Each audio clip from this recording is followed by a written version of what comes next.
Channel में। और आज मैं आपको बता दूंगा कि बिना नाम का फ़ोल्डर और अनडिलीट होने वाला फ़ोल्डर कैसे बनाया जाता है। तो सबसे पहले आपको जैसे न्यू फ़ोल्डर बनाए जाते हैं, इसके अंदर आप डायरेक्ट न्यू फ़ोल्डर बना सकते हैं। पर जैसे अपन न्यू फ़ोल्डर पे क्लिक करेंगे और इसको जैसे मैं कोई भी नाम दे सकता हूँ डायरेक्ट आप टाइप करके, पर इसको कौन नाम नहीं दे सकता। इसके लिए आपको न्यू पे जाना होगा और फोल्डर पे क्लिक करके Alt+0 160 दबाना कर एंटर करना होगा, जिससे बिना नाम का फ़ोल्डर बनता है।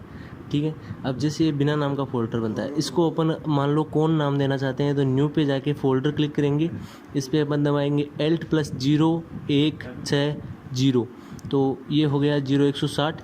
इसके अंदर अब अपन CON टाइप करके एंटर दबा देंगे और ये कौन नाम का फ़ोल्डर बन जाएगा। पर जैसे आप जानते हैं इन सबको जब मैं सेलेक्ट करके डिलीट करूँगा तो ये सारे के सारे फ़ोल्डर ऑटोमेटिक डिलीट हो जाते हैं और ये रिसाइकल बिन में चले जाते हैं। पर अपन आज ऐसा फ़ोल्डर बनाएंगे जिसको डिलीट करने की कोशिश करने पर वो डिलीट ना हो। इसके लिए आपको स्टार्ट पे जाके सर्च आइकन पे क्लिक करना है और टाइप करना है यहाँ पर CMD और एंटर दबा देना है। CMD दबाने के बाद अपन इसको साइड में रखेंगे और माय कंप्यूटर में जाके लोकेशन देखेंगे पार्टीशन की अपन को किस में बनाना है। जैसे अपन ने सेलेक्ट करेंगे तो टाइप करेंगे कैपिटल C, तो Shift+E और डबल डैश और एंटर। पार्टीशन सेलेक्ट होने के बाद इसके अंदर अपन दबाएंगे MD स्पेस कौन और या का चिन्ह और एंटर दबा देंगे। अब अपन इसको काट देंगे।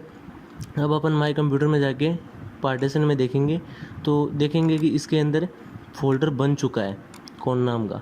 और जब मैं इसे डिलीट करने की कोशिश करूँगा तो ये ट्राई अगेन मांगेगा, मतलब अपना फ़ोल्डर डिलीट नहीं हो रहा।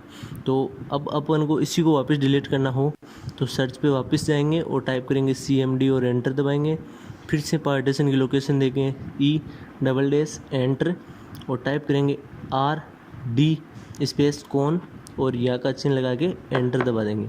वीडियो पसंद आया हो तो दोस्तों प्लीज़ लाइक कीजिए, कमेंट कीजिए और सब्सक्राइब कीजिए। हेलो दोस्तों, स्वागत है आपका टेक फॉर यू चैनल में। और आज मैं आपको बता दूंगा कि बिना नाम का फ़ोल्डर और अनडिलीट होने वाला फ़ोल्डर कैसे बनाया जाता है। तो सबसे पहले आपको जैसे न्यू फ़ोल्डर बनाए जाते हैं, इसके अंदर आप डायरेक्ट न्यू फ़ोल्डर बना सकते हैं। पर जैसे अपन न्यू फ़ोल्डर पे क्लिक